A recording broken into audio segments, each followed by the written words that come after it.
the rule of 26 really just brings all of the KPIs out there. If you go to like Shopify, there's like 68 or 78 KPIs.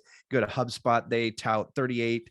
And key performance indicators are great for the technician, but for an owner, all we're worried about is revenue. And so I needed to find the KPIs that directly affected revenue. So for every 1% increase on one of those KPIs, we're getting at least 1% increase on the revenue side as well.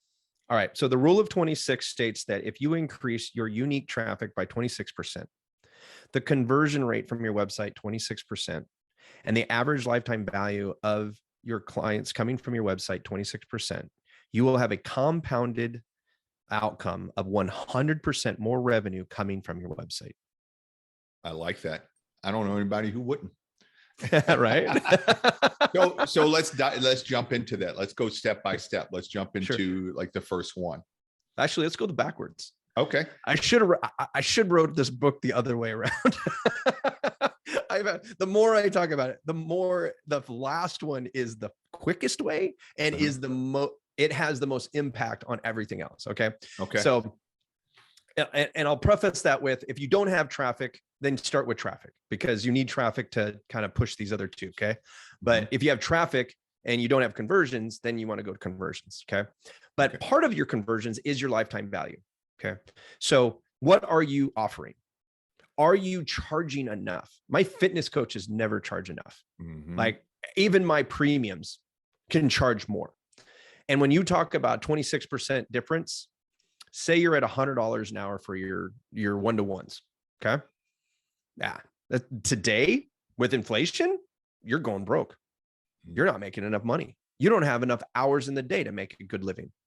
Right. Yeah. Right. You just don't. $126 is not that much different, but that could be make or break your business. Okay. Gotcha. Okay.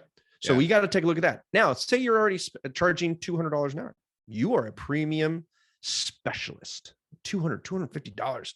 Talk to Jim for an hour about my fitness. Okay, great. There's people out there to do that every day. Now, usually you're at a 13-week program, maybe you have a 6-month program, right? People like to see results within 90 days. And your retention rate isn't very good after that, because they see the results and most people go, yeah, this is good. I'm good. Right. But what if you can extend that just 26%? So instead of 90 days, it's 100 days. And they pay you for 100 days versus 90 days. Now I've increased my revenue by 26% by just adjusting my program 10 days. Right. Okay. Your price didn't go up. Right. Per hour. It didn't go up. You're just adjusting the lifetime value of that client, if that's all you can get. Right. Now, there's other things we can dive into that, but that's just a really simple way of looking at a fitness business and going, how could I make 26% more on each client without even raising prices? Right. Because everybody's like, well, it's easy to say you can raise prices, but then you got to go sell it. Okay, great. Well, then I just gave you a really easy way of doing it. Done. We've just increased your revenue by 26% per client, just like that. Right. Now we got to take a look at your conversions. The thing with conversions is that people, we talked about it already. It's that they're trying to talk to everybody and then connect with no one. Right. And we talk about the benefits and features of our gym or our service or programs, blah, blah, blah, blah, blah, versus, are you a so-and-so with this pain or this struggle and you want this? Great. We have a program for you so that you can get your results that you want for a better life for you. Yeah. Right. Most websites that I look at are me. And we need to, and we're in the age now of you. There are so many opportunities out there for you to spend your money with experts in every community. Right. So if Jim is not hitting it, you can always go to Bob. Right. Or find a Buzz or find a dot. We all have competition now because it's virtual. We're not just stuck with trainers that are in the town. Right. We're we are competing now with Peloton. People who sell the equipment are stealing our business. So we have to find ways to connect with people, and not just in our community, but online, that are willing to do that. Now, if you're just a brick and mortar and that's what you want to do, that's great, but you still are competing with everybody online.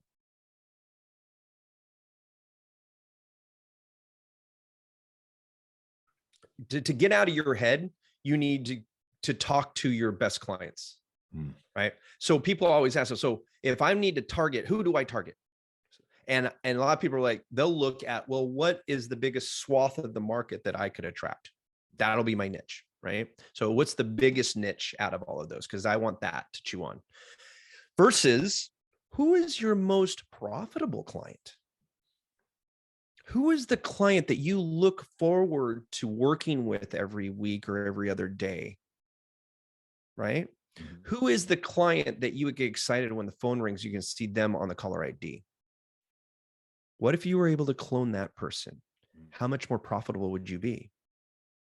Because you wouldn't be always trying to convince them to do things and stealing your energy and your time, trying to keep them on track and trying to keep them as a client, right? Those, your raving fans, paint that picture in your marketing. You'll start attracting that client over and over and over again. Okay. We get stuck with, as service providers, okay, overall, all industries, we start our businesses taking anybody who will pay money to work with us, okay? But then we never graduate to understanding where your passion is most rewarded and your revenue is or your profit is highest. And they're usually one and the same. And so when we talk about conversions, we talk about speaking directly to that. And when we try to say, well, who is that to? Well, who are we talking to? Well, that's how we identify it. Who do you want to talk to? If you can have the perfect potential client call you every single time your phone rings, how would you talk to them? What are their pain points? And the great thing is that you already have those people in your tribe. So go talk to them. Why do you like working with me? What brought you to work with me? Right? Now find out what their pains are, because you were talking about the 20%. The 20% are great. Everybody's got to do the same thing to be successful. Right. But if you're not part of the 20%, you don't know that. So now you have to talk to the wants of the other 80%, your niche of the other 80%, right? So that you can deliver the needs, which is what you already know they need.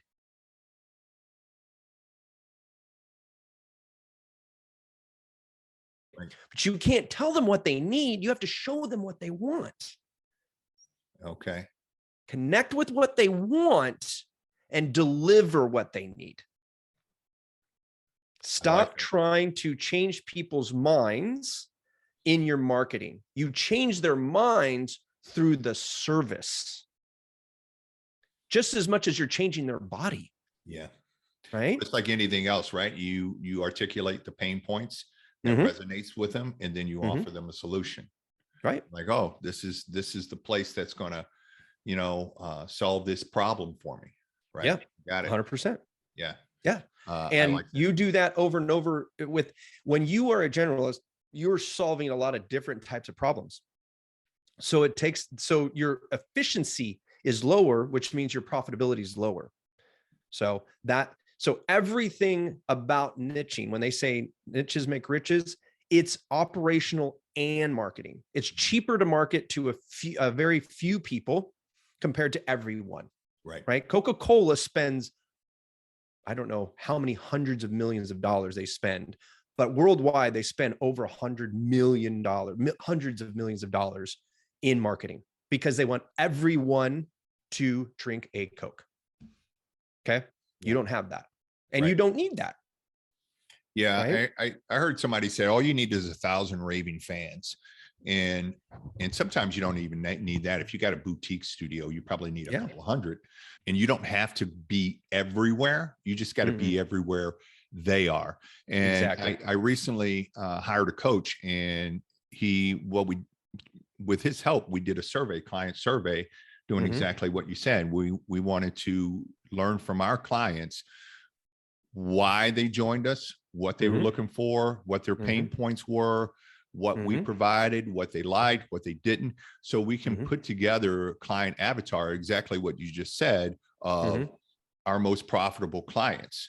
And then that way we can then curate our marketing and our service delivery for those people. Exactly the way to do it.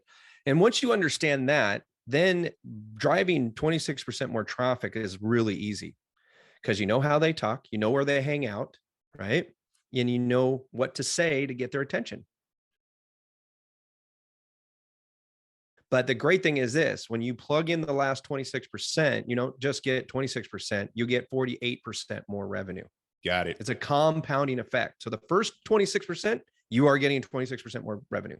The second one, you're up to 52% more revenue. And that the third one's going to jump you. And it doesn't matter which way you go. Okay. The math is the same all the way around. Okay. Got it. So we got traffic, conversions, lifetime value.